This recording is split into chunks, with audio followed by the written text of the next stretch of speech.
What was that event called? Where we broke the world record for plaid. Yeah, the world record plaid day. I'm not sure what the exact name was for it, but that day.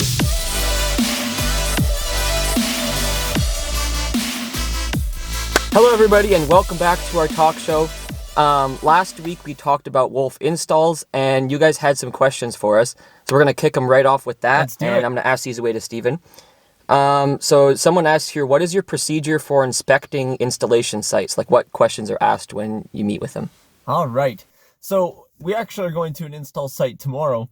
And so what this looks like is we always go into the space. We're meeting with the client and sometimes a committee. And oftentimes we focus on listening. We want to listen to the needs that need to be met with the system. And so we get a really great sense of what the space will be used for and what are the demands of the system that needs to be put in there, no matter what category it is, whether it be sound, lights, or video. And then we take a look at the space, and obviously we're doing measurements and we're looking at the materials the space is made out of, several different factors in regards to space construction and how it's configured, and then taking all that information into account. So kind of the construction of it, as well as the practicality and the use of it, and then bringing that back to the studio, doing a system design, ensuring that we're using equipment that best suits that space and the needs that need to be met for the client. Yeah. And then we got one more here. It says, can you offer a specific brand if they have a preference? So we do have 300 plus brands, like mentioned in the last video. That covers pretty well every single professional brand in the audio visual industry in regards to commercial installation and most residential.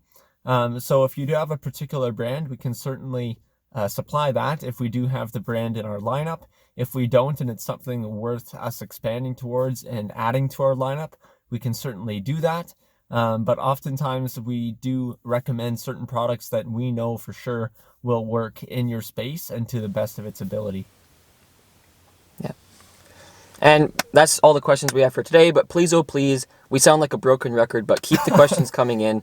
We really appreciate it. Whether you're watching this on, again, Facebook, Instagram, or YouTube, leave comments down below and ask some questions, and we will answer them on future episodes. All right, so our main topic today is going to be about equipment and what equipment we use and why we use it. And we just recently got a C-Can, and we're actually at our C-Can right now, just parked outside. If you look back at episode 4, part 1, you'll see that our move-in process and getting all the equipment in there and situated. But today we're going to talk a bit more about equipment in general, and also more specifically about why we use what we use. Yeah. And so my first question for you today is, talk a bit about the history of your equipment. So take it all the way back to the very beginning and how kind of you went from nothing to growing your equipment into, because obviously you had a lower budget back then. Certainly. So just talk about your expansion process and your growing process with your equipment. Right, so kind of tapping back to our first video where we talked about the process of growing Wolfe Sound and Music. It all started out with a couple speakers and a couple microphones and a small powered mixer. And I was very, very young and started doing very small events. Obviously, with only 2 microphones, you can do some wedding ceremonies, very small, like speaking engagements. So I was working with what I had in regards to the equipment.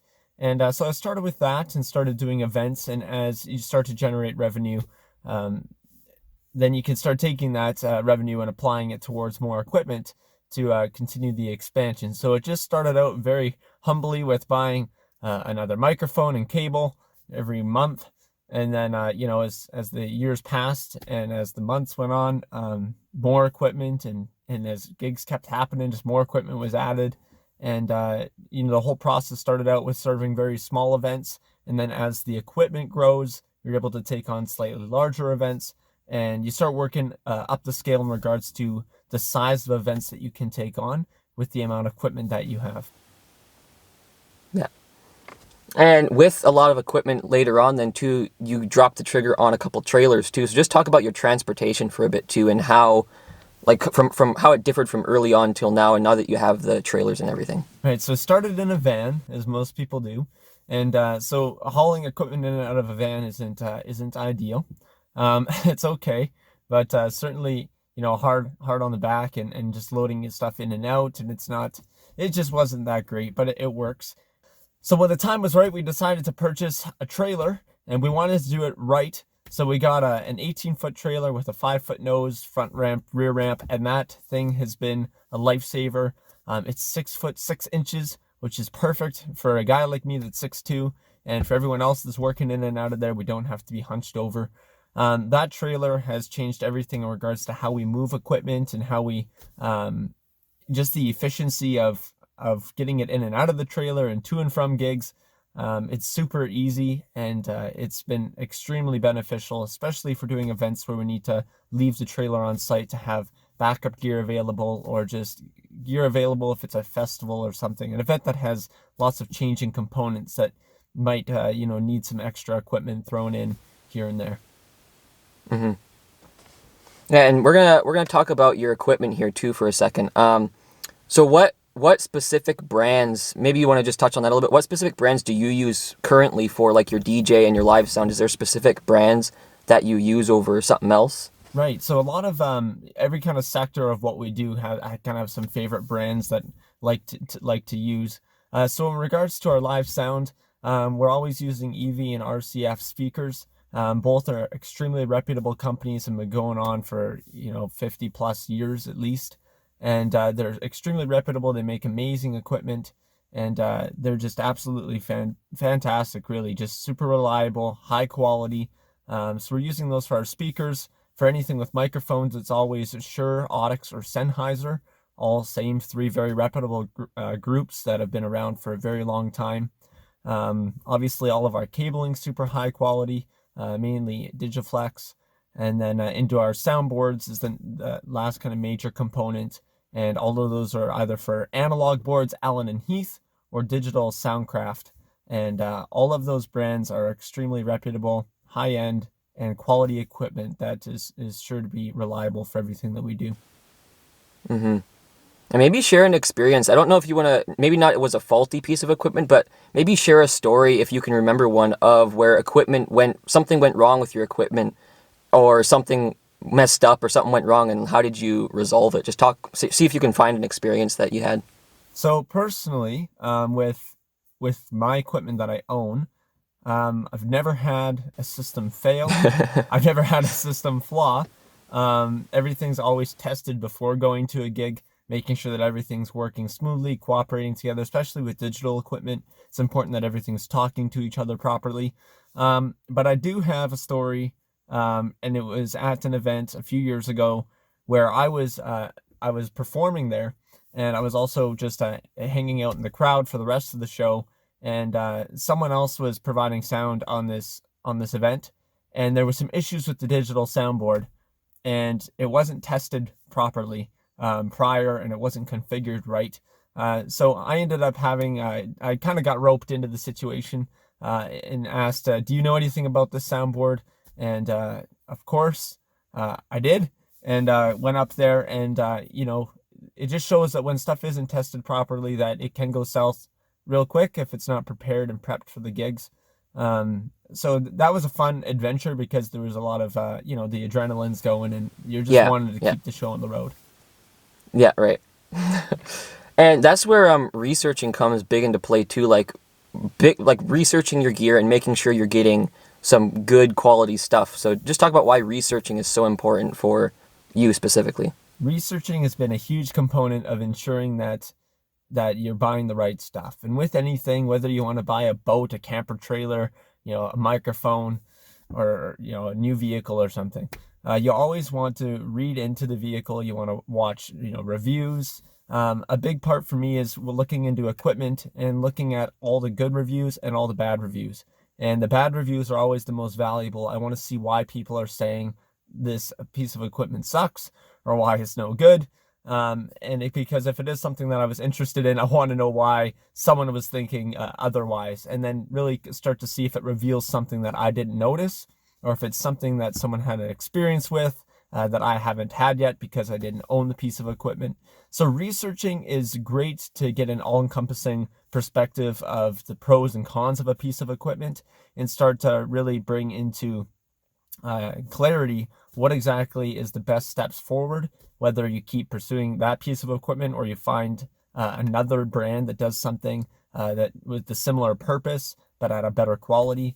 So researching is great to just get a greater understanding of the industry in general in regards to what's out there for equipment as well as specific purchases. Yeah, absolutely. And talk a bit about your stock here. Like what all do you have in stock right now, like ready to go for your equipment? Just talk about some of the different stuff you have right now.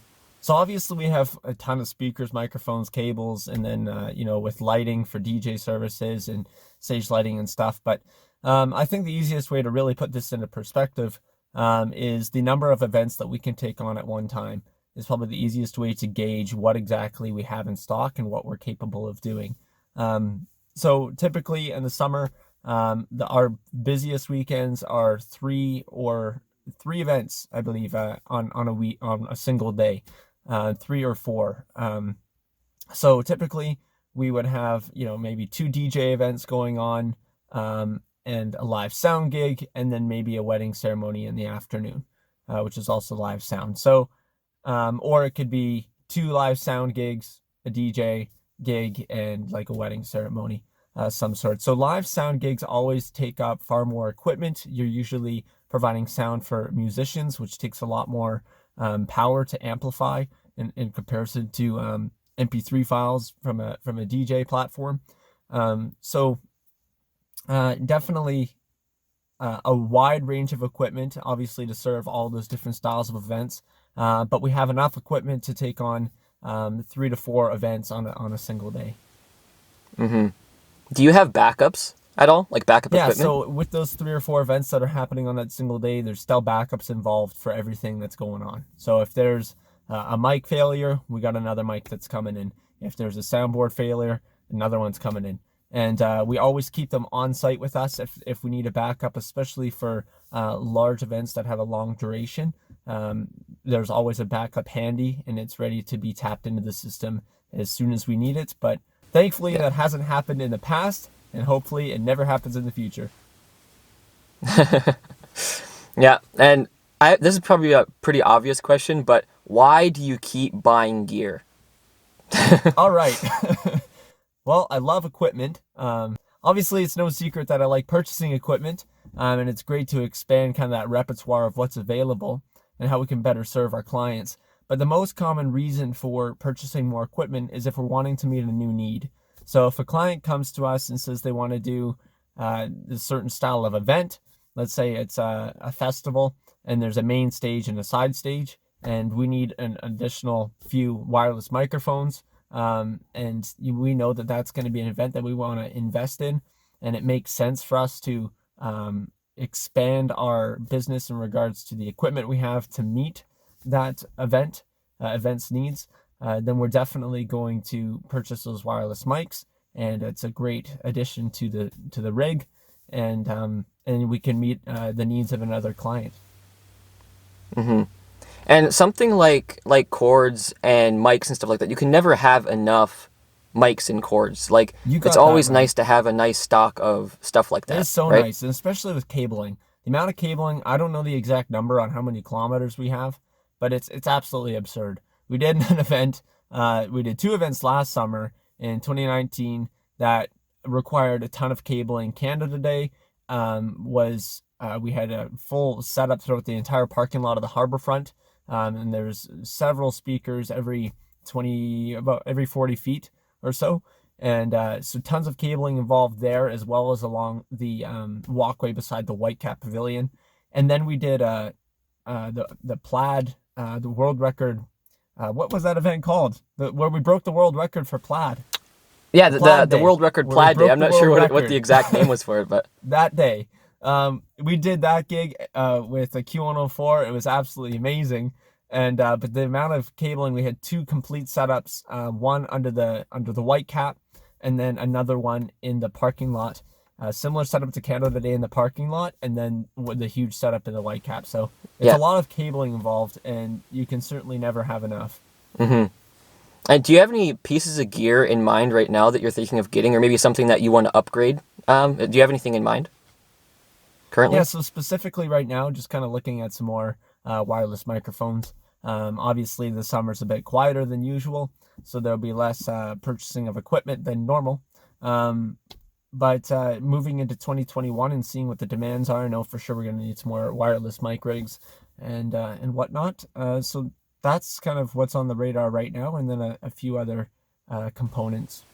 So in relation to installs here, how does that look like with storage and equipment and stuff like that? Like, how does that work? All right, so with installs, we certainly had another component added where there's different types of equipment needed, and most of that's related to installation tools. So we have obviously a lot of tools involved with installation, as well as just a wide variety of cable stock. And you're starting to build Cat 6 cables, Cat 5, and you need crimpers and ends. And so you start to carry stock of a lot of smaller components and a lot more detail. And that's something when we do installs, we like to be faithful, ideally to a few brands, mainly so we can keep certain parts in stock. And so if something were to happen, then we have it for you. We can fix it immediately, and there's no worries. So we certainly have a wide variety of tools and essential pieces that are needed for installs that have now been added to our storage that and stock that hadn't been there in the past. Mm-hmm. And talk a bit about your new C-Can. I know you talked about it if you want to see the video that Steven just posted, I think it was 2 days ago, go check it out and kind of see his process of moving in here. But just touch on your C-Can a bit, just to kind of wrap it all up. For sure. Yeah, so the C-Can has been the latest expansion in regards to having more storage and more space, designated area for more equipment to be stored. We decided to build some shelving in there, which has been great for storing all sorts of lighting and speakers, as well as a great area for us to put stock of install gear that's coming in. It's just nice to have the designated space and then enough open area where we can store equipment that is used less frequently in the back, and then keep more in the front, and then load the trailer accordingly, which is going to be great once we get to see it all in action. Obviously, less events this summer, but going into 2021, I think it's going to be an absolute blessing. Yeah. So I think that's going to wrap it up for this episode. Again, if you have questions, leave them down below. Don't forget to like, comment, and subscribe, and we will see you in the next episode. See you soon.